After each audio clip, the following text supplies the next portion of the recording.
What's going on, everybody? Some of you guys might remember this truck. This is the LS Swap OBS truck that I wired up and plumbed the fuel system for my buddy Cedric. It is a carb-rated 5.3. You guys can check out the video on it of getting everything wired up. Everything still looks the same. It's been a few months since the build and everything has been working perfectly up until really just a couple of weeks ago when it started breaking up and acting funny, and the carburetor was just getting finicky, and it kind of got to the point where he was sick and tired of messing with it. So he got a FiTech fuel injection kit, and we're going to take a look at that stuff now.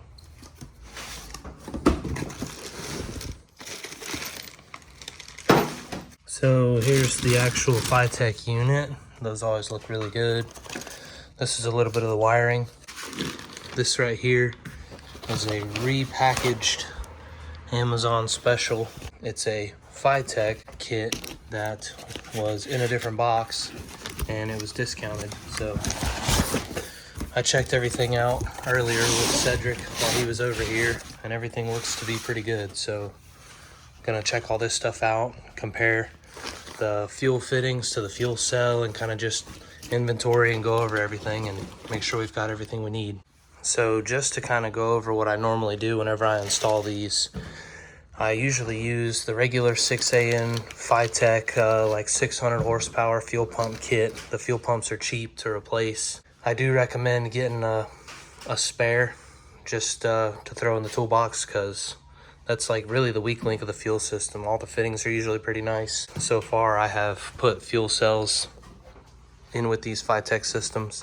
It just makes sense to me, rather than trying to get a top hat with an end tank and all that, something that seems a little bit less serviceable. And this way is definitely cheaper. This truck's gonna get the fuel cell installed. I was thinking about putting it like right here, so that whenever he pulls up to the pump, they can just pump gas right here. No, that's where I've done them in the past. Probably gonna entail us going ahead and pulling the bed off, dropping the tank, messing around, and there's a potential that we could be lowering this truck too while it's over here. Anyways, kind of back to the fuel system. A lot of this line is 6AN, so I always check to see if this is gonna need adapters from like 8 to 6, which is what these look like, is 8 or 10. They actually look more like 10. So we'll get some like 10 to 6 adapters. I always like using both of these as feeds.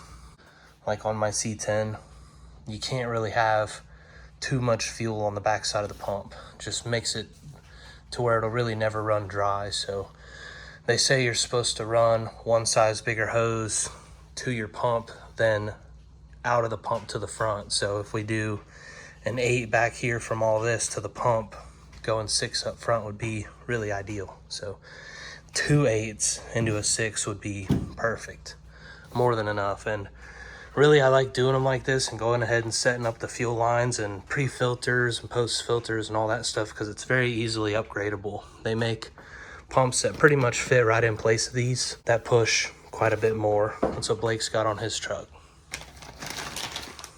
Found your zip ties, Cedric. These babies are gone. Pretty much gonna be taking the fuel system, carburetor off. I don't know if I'll do anything underneath the truck tonight. Kind of just getting everything laid out. I don't have my freaking flashlight either. I got my light on, plugged in. These Harbor Freight lights, I don't really recommend it. My brother got it for me for like Christmas a year or two ago, and it's nice, but you gotta leave it plugged in because it does not hold a charge very long. And even with it plugged in, the LEDs are brighter on this side and they go dim. Like, it can barely keep up with itself. It's probably this tiny little cord.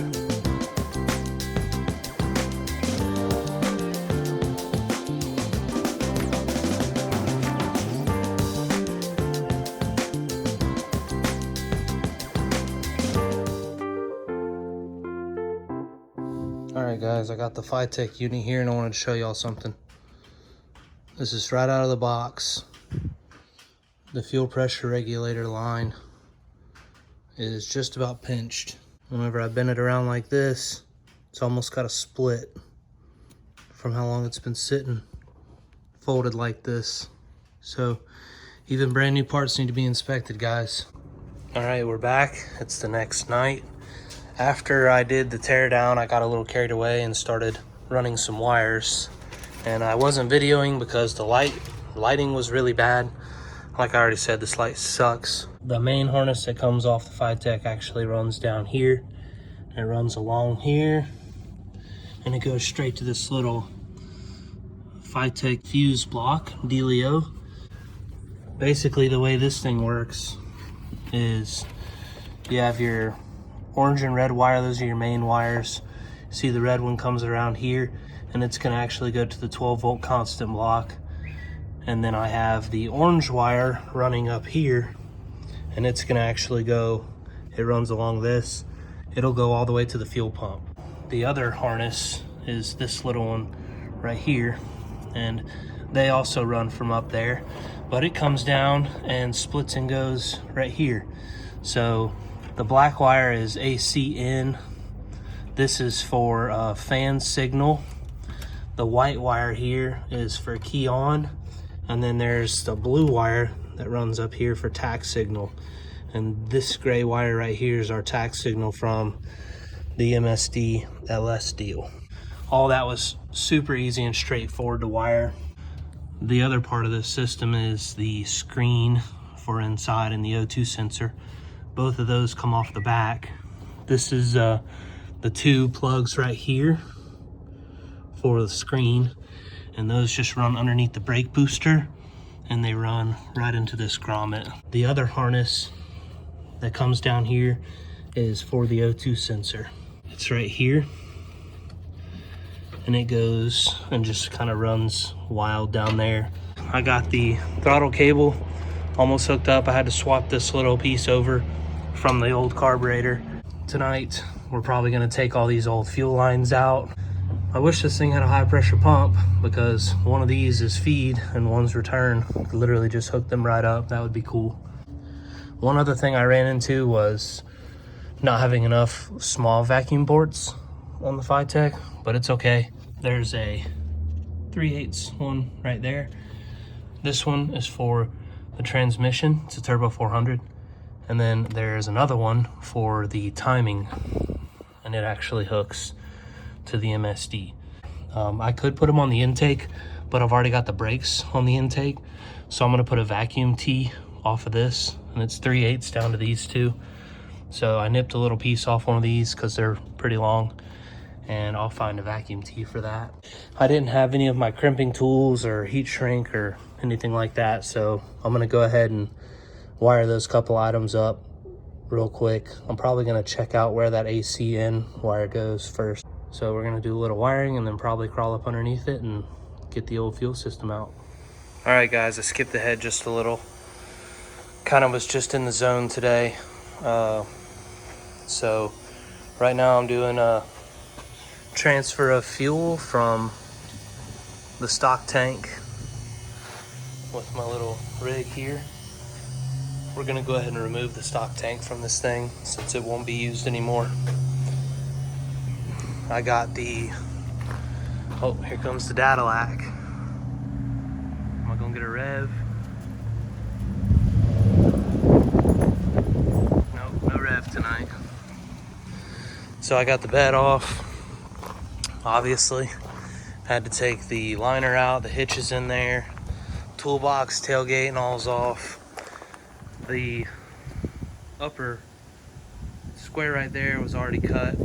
I cut this little bit of sump for the fuel cell, so that's cool. A couple of reasons for pulling the bed. One of them is to replace the mufflers, make it a lot easier to weld.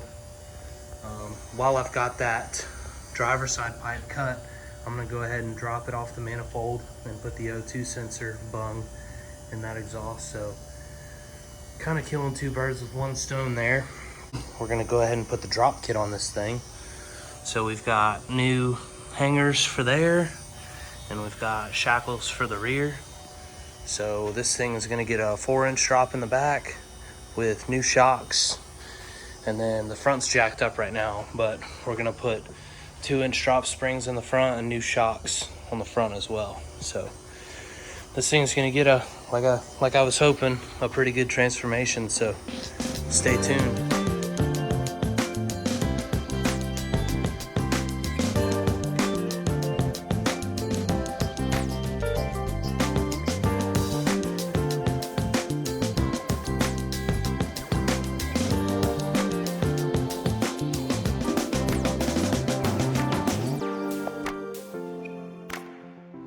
Alright guys, I just found this while I was loosening this bolt here. Check this out.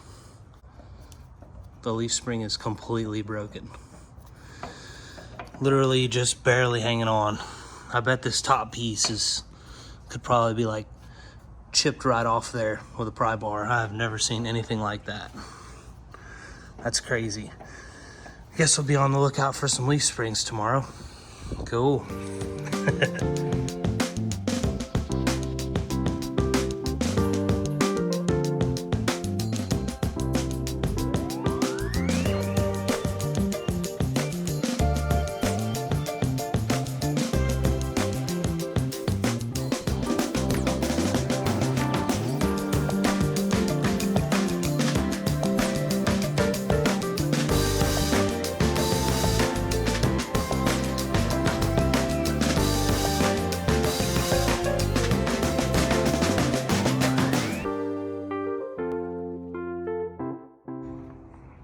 Alright guys, that's a wrap for tonight.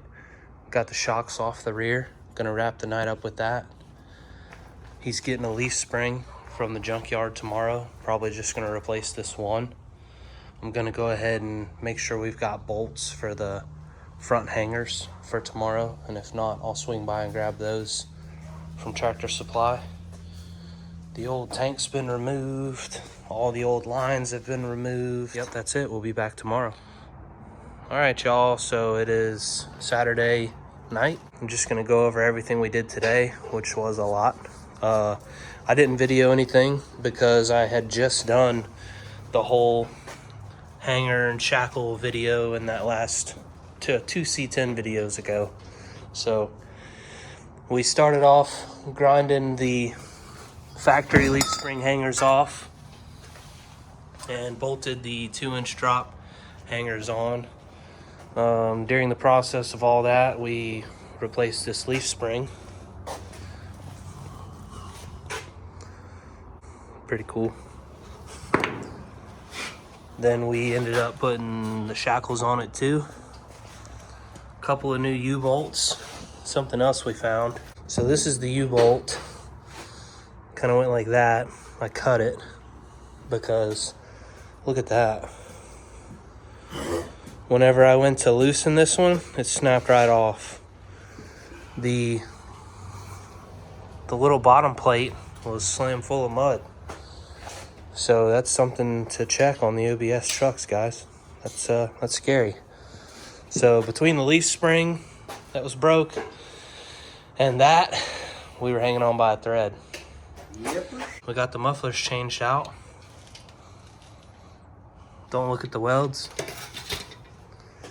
Got the O2 sensor welded up and installed.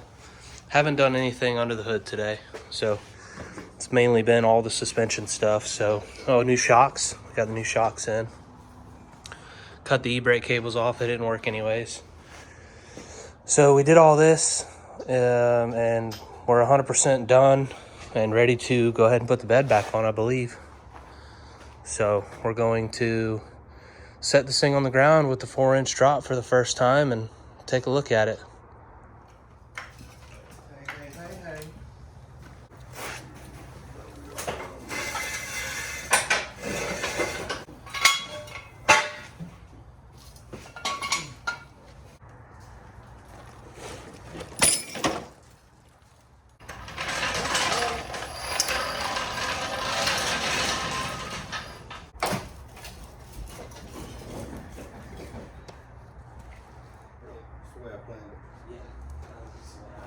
I drew it up on my etch a sketch.